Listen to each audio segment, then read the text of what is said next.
Sebuah video tentang ucapan selamat ulang tahun kepada suami, viral di media sosial. Pasalnya, video yang dirangkai oleh sang istri tersebut memperlihatkan kasih sayang seorang suami kepada anaknya, meski sedang dalam keadaan sakit.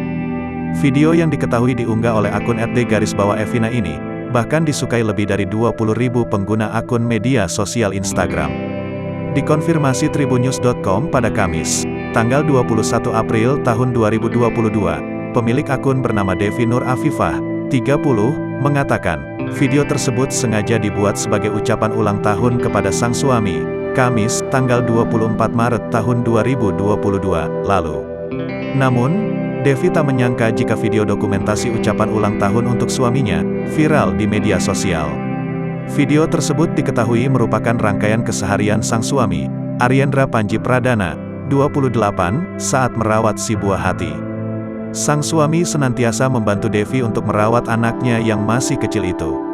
Bahkan, saat sang suami dalam keadaan sakit hingga duduk di kursi roda, semangatnya untuk merawat anaknya begitu besar. Dalam video tersebut, terlihat sang suami menggendong anaknya dengan posisi duduk di kursi roda.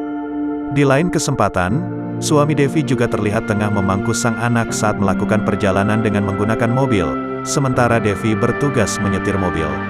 Cuplikan video dalam momen lainnya juga memperlihatkan sang suami tengah menarik kereta dorong bayinya.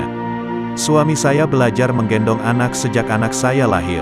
Tujuannya tentu, untuk membantu, menggantikan, saya ketika saya sedang mandi, sholat, dan melakukan aktivitas lainnya, kata Devi. Sebelum sakit, Devi mengatakan, suaminya pernah mengalami kecelakaan motor.